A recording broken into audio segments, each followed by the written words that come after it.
آج کا یہ اجلاس بنیادی طور پر students Islamic organisation of India کے نو منتخب صدر برادر عزیز جناب عبدالحفیظ صاحب کے استقبال کے لیے منعقد کیا گیا ہے۔ انہوں نے ابھی کچھ دیر پہلے آپ ہی کے اس علاقے میں، آپ ہی کے اس شہر میں ایس آئی او کی نئی میقات کے لیے صدارت کی ذمہ داری سنبھالی۔ ان کے حق میں دعا کرتے ہیں کہ اللہ تبارک و تعالی ان کی صلاحیتوں میں برکت عطا فرمائے، ان کے علم میں برکت عطا، طاقت اور قوت سب کچھ انہیں نصیب فرمائے۔ محترم سامعین،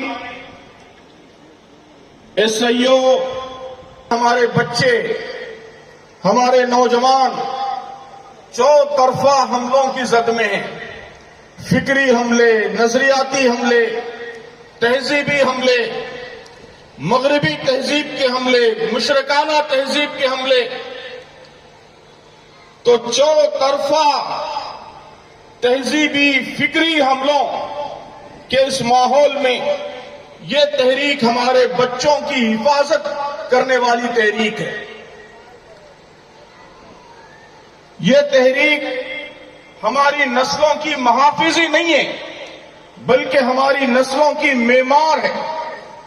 اندھیروں کا زمانہ، تو ایسے زمانے میں یہ وہ تحریک ہے جو ہمارے بچوں کی آنکھوں میں اونچے اور بلند خوابوں کو روشن کرتی۔ یاد رکھیے، ترقی کا، عروج کا، سربلندی کا سفر وہ اونچے خوابوں سے شروع ہوتا ہے۔ اگر ہمارے بچوں کے خواب حقیر ہو جائیں تو پھر ایسی قوم کے مستقبل کو برباد کرنے سے دنیا کی کوئی طاقت فراہم کر رہے ہیں، لیڈرشپ فراہم کر رہے ہیں۔ ایک ایسے زمانے میں جبکہ ایک عام نوجوان مایوسی میں گھرا ہوا ہے، خوف میں گھرا ہوا ہے، اپنے مستقبل کو لے کر فکر مند ہے، پریشان ہے، ایسے زمانے میں نوجوانوں کی یہ قائدین، یہ اس امت کے چاند اور سورج ہیں جو ملک کو بدلنے کا عزم رکھتے ہیں، جو ملک کو بدلنے کا حوصلہ رکھتے ہیں، اس جذبے کے ساتھ آگے آ رہے ہیں کہ ہم صرف اپنے آپ کی نہیں بلکہ اس ملک کی حفاظت کریں گے، اس ملک کے لیے ہم رحمت بنیں گے۔ ہم ماضی میں بھی رحمت تھے، آج بھی رحمت ہیں اور کل بھی رحمت رہیں گے۔ اس جذبے کے ساتھ آنے والی یہ نوجوان قیادت، محترم بزرگوں اور دوستوں، یہی ہماری نسلوں کے خوابوں کو اونچا کرے گی اور اونچے خوابوں کے ذریعے اونچی منزلوں کو سر کرنے کے راستے انشاءاللہ ہموار کرے گی۔ تو یہ ہماری ذمہ داری ہے کہ نوجوانوں کی اس تحریک کو ہم بھرپور سپورٹ فراہم کریں، بھرپور تعاون فراہم کریں۔ میں جانتا ہوں کہ آپ کا یہ علاقہ، اڈوپی، مینگلور، یہ سارے اضلاع ایس آئی او کے اہم مراکز رہے ہیں۔ برسوں سے یہاں ایس آئی او کا کام ہو رہا ہے۔ جب میں ایس آئی او کا صدر تھا اس وقت بھی یہاں حاضر ہونے کا مجھے موقع، اور نوجوانوں کا جو کام ہے اسے دیکھ کر بے انتہا خوشی اس وقت بھی محسوس ہوئی تھی، آج بھی محسوس ہو رہی ہے۔ لیکن محترم دوستوں، بزرگوں اور محترم ماں اور بہنوں، یہ کافی نہیں ہے۔ آپ کا یہ علاقہ، یہ سرگرم مسلمانوں کا علاقہ ہے، یہ حوصلہ مند مسلمانوں کا علاقہ ہے، یہ ان مسلمانوں کا علاقہ ہے جو مختلف میدانوں میں مسلسل ترقی کر رہے ہیں۔ یہاں کی ایس آئی او تو بہت زیادہ طاقتور ہونی چاہیے۔ ملک کی سب سے طاقتور ایس آئی او وہ آپ کے گھر میں، اس علاقے کا کوئی گھر ایسا نہیں ہونا چاہیے جہاں ایس آئی او کا ممبر نہ ہو۔ ہماری کوئی ماں ایسی نہیں ہونی چاہیے جس کے بیٹے ایس آئی او کا حصہ نہ ہو۔ کوئی مرد ایسا نہیں ہونا چاہیے جس کے بچے، جس کے بیٹے ایس آئی او کا حصہ نہ ہو۔ میں سمجھتا ہوں کہ ایس آئی او کے نئے صدر کے استقبال کے لیے منعقد اس عظیم الشان اجلاس میں سب سے پہلے ہم یہی عہد کریں کہ ہم اپنے بچوں کے ذریعے اس تحریک کو طاقتور تحریک بنائیں گے، اسے اپنے علاقے کے گھر گھر کی تحریک بنائیں گے۔ گھر گھر کی آواز بنائیں گے۔ آج کے اس اجلاس میں مستقبل کے حوالے سے باتیں آئیں کہ امت کے مستقبل کو کیسے بہتر بنایا جا سکتا ہے، towards a new dawn, envisioning the future, ایک نئی صبح کی طرف، مستقبل کے ایک بہتر خواب کو تعبیر کرنے کی طرف، یہ آج موضوع رکھا گیا ہے اور اس کے مختلف گوشوں پر ہمارے ذمہ داران نے روشنی ڈالی۔ ڈاکٹر صاحب بلگامی صاحب نے بہت خوبصورت باتیں ہمارے سامنے رکھی کہ آج عام حالات یہ ہیں کہ مسلمان ملک کے حالات کو لے کر، دنیا کے حالات کو لے کر فکر مند ہیں، فکر مند ہونا چاہیے۔ یہ فکر مندی ہمارے ایمان کا تقاضا ہے، فکر مندی ضروری ہے، لیکن جیسا کہ ڈاکٹر صاحب نے فرمایا، مایوس ہونے کی کوئی ضرورت نہیں۔ مایوس ہونے کی کوئی ضرورت اس لیے نہیں ہے کہ اس امت کی پوری تاریخ یہی رہی ہے کہ اس نے ہمیشہ مشکلات سے قوت حاصل کی ہے، مصیبتوں سے اس نے توانائی اور حرارت حاصل کی ہے، آزمائشوں نے اسے زندگی بخشی ہے۔ اسلام زندہ ہوتا ہے ہر کربلا کے بعد، ہر کربلا کے بعد اسلام نے نئی زندگی، نئی حرارت حاصل کی ہے۔ یہ پوری اسلامی تاریخ اسی بات کی گواہ ہے۔ مسلمان کو مسلمان کر دیا طوفان مغرب نے، تلا تم ہائے دریا ہی سے ہے گوہر کی سیرابی۔ میں سمجھتا ہوں علامہ اقبال کے شعر کو مینگلور اور اڈوپی کے علاقے کے لوگوں سے بہتر کوئی اور نہیں سمجھ سکتا۔ آپ یہ منظر روز دیکھتے ہیں جس کا علامہ اقبال نے یہاں ذکر کیا ہے کہ تلا تم ہائے دریا ہی سے ہے گوہر کی سیرابی، کہ جب سمندر میں طغیانی آتی ہے، طوفان آتا ہے، تلاطم آتا ہے، تو اسی کے نتیجے میں گوہر سیراب ہوتے ہیں۔ تو محترم بزرگوں اور عزیز نوجوانوں، ملک میں یہ جو تلاطم ہے جس کا ملک معتصم صاحب ذکر فرما رہے تھے، یہ جو طغیانی ہے، یہ جو طوفان ہے، وہ آپ کو سیراب کرنے کے لیے برپا ہے۔ یہ آپ کے گوہر کو، لال و گوہر کو نکال باہر کرنے کے لیے برپا ہے۔ آزمائشوں کی یہ بھٹی اللہ تعالیٰ نے اس لیے دہکائی ہے کہ ہم اس سے کندن بن کر نکلیں اور اس ملک میں اپنا اصل کردار، اپنا اصل رول ادا کریں۔ یہ بات صرف شاعری نہیں ہے، شاعری نہیں ہے، بلکہ جیسا کہ میں نے عرض کیا کہ اسلام کی، مسلمانوں کی پوری تاریخ اس حقیقت کی شہادت دیتی۔ یہ وہ اصول ہے جو اللہ تبارک و تعالیٰ نے بڑی وضاحت کے ساتھ خود قرآن مجید میں بیان کر دیا ہے۔ فَإِنَّ مَعَ الْعُسْرِ يُسْرًا، إِنَّ مَعَ الْعُسْرِ يُسْرًا۔ قرآن کہتا ہے کہ ہر مشکل کے ساتھ آسانی، ہر مشکل کے ساتھ آسانی ہے۔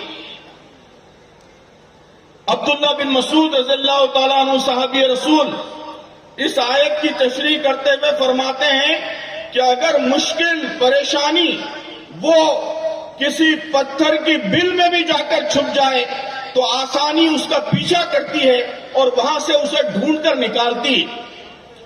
یعنی یہ ایک یونیورسل پرنسپل ہے کہ جب مشکل آتی ہے تو اس مشکل کے ساتھ، اس کے دامن میں، اس کے جلو میں، اس کے پہلو بہ پہلو آسانی وابستہ ہوتی۔ آپ کا یہ علاقہ تاجروں کا علاقہ ہے، بزنس مین کا علاقہ ہے۔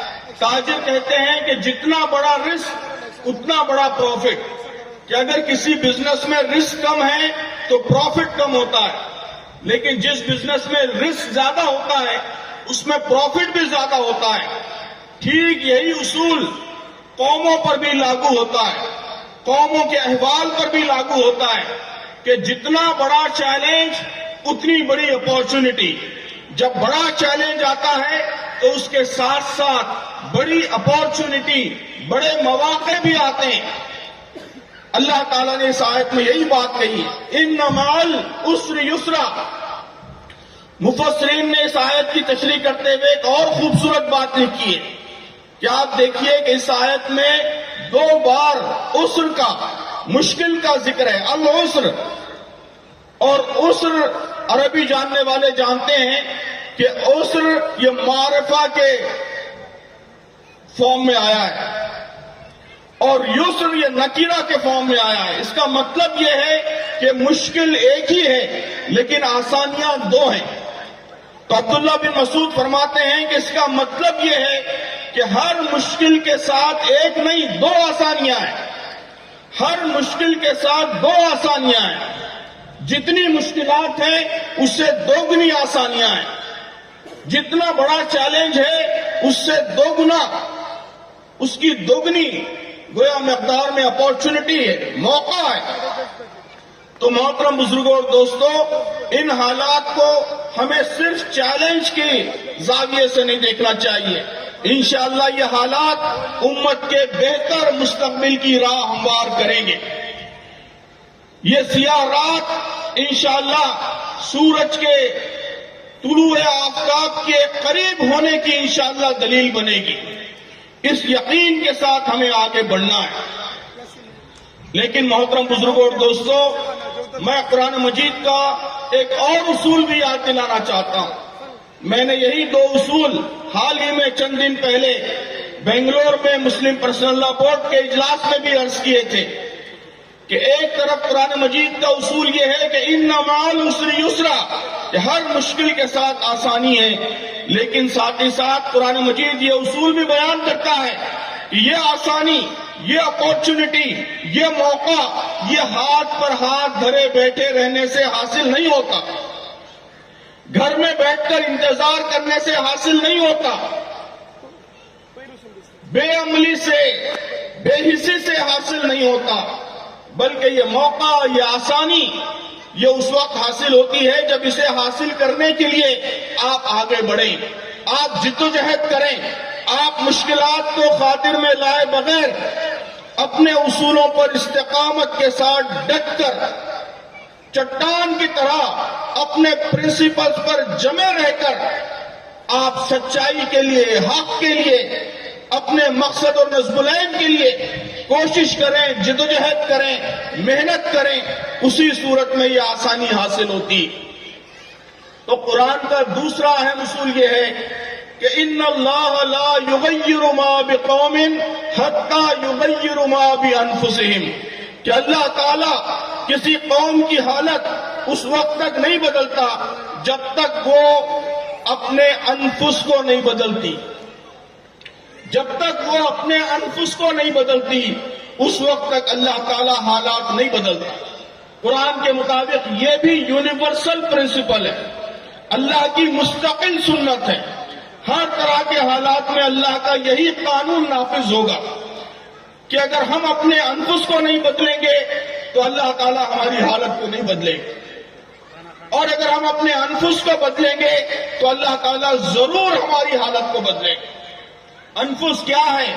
انفس کا مطلب ہے ہمارا اجتماعی مزاج، ہماری سائیکالوجی، کلیکٹیو سائیکالوجی، ہماری اجتماعی سوچ، ہماری مانسکتا، دنیا کو دیکھنے کا، حالات کو دیکھنے کا ہمارا زاویہ، پرسپیکٹو، ہمارا عزم، ہمارا حوصلہ، ہمارے جذبات، یہی ساری چیزیں مل کر انفس بنتا ہے. تو سامعین محترم، اگر ہم ایک اچھی صبح کے متمنی ہیں، ہم چاہتے ہیں کہ اندھیرے دور ہوں، سورج طلوع ہو، روشنی طلوع ہو، صبح طلوع ہو، تو ضروری ہے کہ ہم اپنے انفس کو بدلیں، اپنے مزاج کو بدلیں. کس کس پہلوؤں سے بدلنا ہے تفصیل کا یہاں موقع نہیں ہے، میں 1-2 باتیں عرض کروں گا. سب سے پہلی بات، میں آلریڈی یہ بات کہہ چکا ہوں، عرض کر چکا ہوں کہ بڑی تبدیلیاں ہمیشہ بڑے خوابوں سے شروع ہوتی ہیں. تبدیلی کا پہلا اسٹیپ، پہلا قدم، پہلا مرحلہ یہ آرزو ہے، تمنا ہے، خواب ہے. تو محترم بزرگوں اور دوستوں اور محترم ماؤں بہنوں اور عزیز نوجوانوں، انفس کو بدلنے کا پہلا مرحلہ یہ ہے کہ ہمارے خواب، ہماری آرزوئیں، ہمارا نصب العین یہ اسلام سے ہم آہنگ ہو جائیں۔ اللہ تعالیٰ اسی وقت ہماری حالت بدلے گا، اسی وقت ہماری حالت بدلے گا جب ہمارے خواب، ہماری آرزوئیں وہ اسلام سے ہم آہنگ ہو جائیں۔ اگر ہمارے خواب حقیر رہیں گے، چھوٹے رہیں گے کہ ہم کو صرف پروٹیکشن چاہیے، صرف سیکیورٹی چاہیے، صرف چند گورنمنٹ کی اسکیمیں چاہیے، محترم بزرگوں، دوستوں، یہ ضروری ہے، یہ چیزیں بھی ضروری ہیں، پروٹیکشن، سلامتی بھی ضروری ہے، ہماری ترقی کے لیے اسکیمیں بھی ضروری ہیں، یہ سب ضروری ہیں، میں اس کا انکار نہیں کر رہا، لیکن یہ امت مسلمہ جس بلند مقام پر فائز کی گئی ہے، جس بڑے کام کے ساتھ بھیجی گئی ہے، تو اس کے خواب، اس کی آرزوئیں، اس کا ہدف، اس کا نصب العین صرف ان چھوٹی چھوٹی چیزوں تک محدود نہیں ہو سکتا۔ یہاں بات آئی تفصیل سے کہ اللہ تعالیٰ نے ہمیں خیر امت کہا ہے، خیر امت، کنتم خیر امت اخرجت للناس۔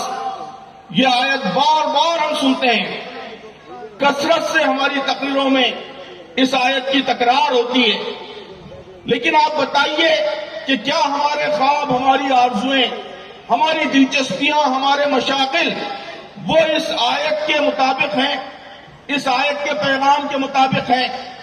اس آیت نے ہمارا جو مقام متعین کیا ہے، ہمارا جو کام اس آیت کے ذریعے طے ہوتا ہے، کیا ہمارے خواب اس کے مطابق؟ تو محترم بزرگوں اور دوستوں، اپنے بچوں کو بھی یہ خواب دکھائیے، ماؤں بہنوں اپنی بیٹیوں کو بھی یہ خواب دکھائیے، اور خود بھی یہ خواب دیکھیے کہ ہم خیر امت ہیں۔ ہماری ذمہ داری صرف ہمارے اپنے آپ تک محدود نہیں ہے، بلکہ ہم اخرجت للناس ہیں، ہم سارے انسانوں کے لیے نکالے گئے ہیں، ہم سارے انسانوں کے لیے ذمہ دار ہیں۔ مینگلور میں، اڑپی میں رہنے والے ہندو، سکھ، عیسائی، دلت، آدیواسی، ان سب کے لیے ہم نکالے گئے، ان سب کی ذمہ داری ہم پر عائد ہوتی ہے۔ ہم ان سب کو انصاف فراہم کریں گے، ہم ان سب کی زندگیوں کو بہتر بنائیں گے، اس دنیا کی زندگی بھی بہتر بنائیں گے، آخرت کی زندگی بھی بہتر بنائیں گے۔ تو اخرجت للناس یہ جس خواب کا تقاضا کرتا ہے، جس آرزو، جس نصب العین کا تقاضا کرتا ہے، وہ نصب العین، وہ خواب، وہ آرزو، وہ ٹارگیٹ، وہ ہدف وہ پیدا کیجئے۔ انفس میں یہ تبدیلی مطلوب ہے۔ ہم شہداء علی الناس ہیں، سارے انسانوں پر ہمیں سچائی کی، حق کی